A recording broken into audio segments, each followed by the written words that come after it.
This is the Visa Gas Detector unit. We are going to perform a calibration. First thing, turn the unit on by pushing the green button. You'll see the Visa symbol appear. As soon as it disappears, you'll do a yellow, green button sequence.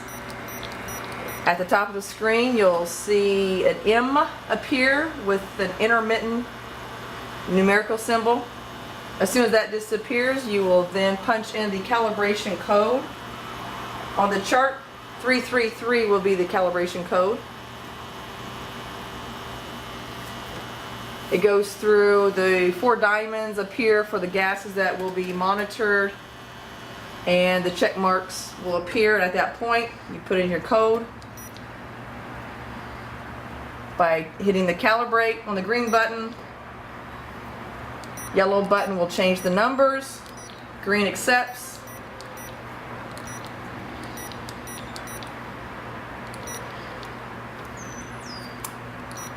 Hold the green button. Now you'll see the screen with all of your gases. At this point in time, we're ready to start the calibration. Connect your hose from your gas cylinder to the unit. You will then go to your gas cylinder, turn the knob all the way on.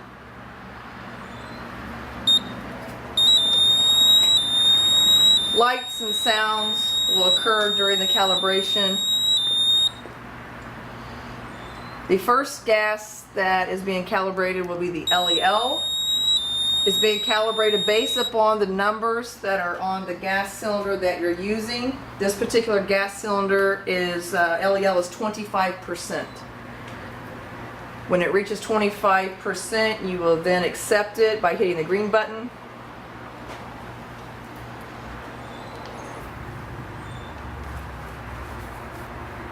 Press and hold the green button. It automatically goes to the next gas it will calibrate, which is the H2S.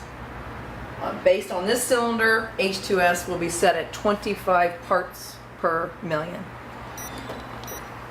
The next gas will be CO. Based on the cylinder, we'll set it at 100 parts per million.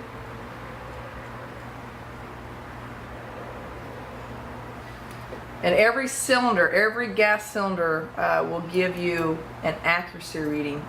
So when we are calibrating this particular unit to this particular cylinder, we have a accuracy rating of 5%. On the CO, we have not reached the 100 parts per million. So what we will do is show you another step when this occurs in the field with Annie, or in the office, wherever you're calibrating this. We will show you how to bump this to the 100 parts per million. Push the yellow button.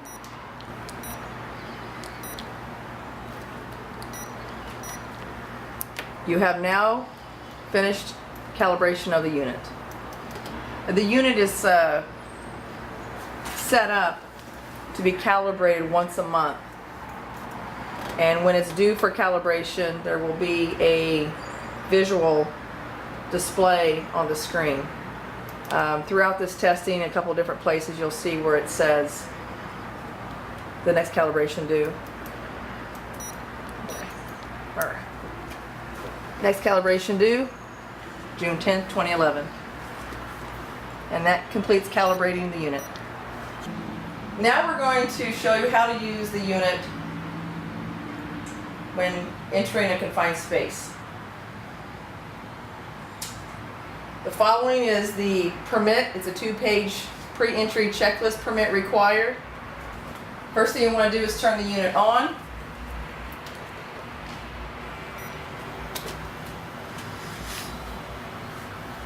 Again, you'll see the Visa symbol on the screen.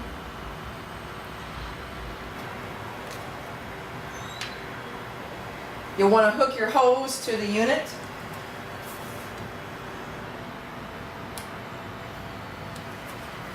Now, for confined space, we are using this trash can to simulate a manhole, as though we were going to install a flow meter.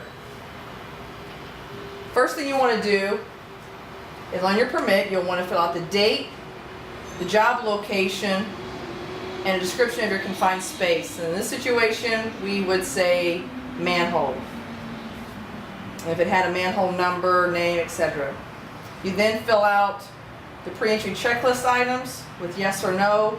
If you answer no to any of these questions, you cannot enter the confined space. Then you follow up by filling out the safety procedures and protective equipment, a telephone number of the local fire and emergency. You cannot use 911. Page 2, you fill out the entry supervisor, and in this case it's the person who is filling out the form. The entrant would be the person who would enter the confined space, and the work performed by would be the person who is the entrant and the company's name. Alright, the first thing we want to do is we want to take some atmospheric readings. So whatever you're reading right now on the unit, while the tube is out of the confined space, you would write those numbers down.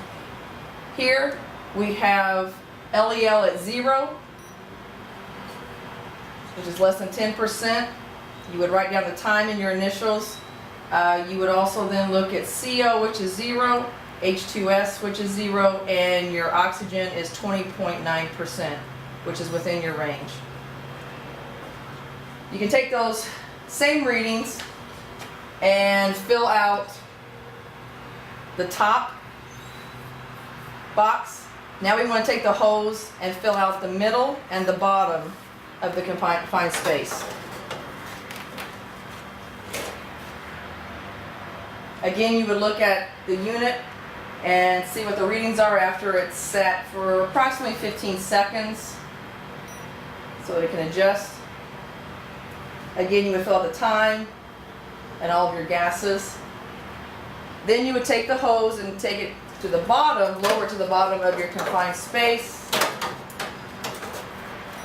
Take the time and fill out the gases once again. Once you are complete, at the bottom of this permit, the entry supervisor would sign time and date. Again, the entry permit is canceled by the entry supervisor. You want to check off here one of the reasons why the permit was canceled. And in this case, it would be task was completed. At this point, you would remove your hose from the confined space, disconnect it from the unit, turn the unit off by holding the yellow and green button for a few seconds. It goes through a countdown. And you are complete.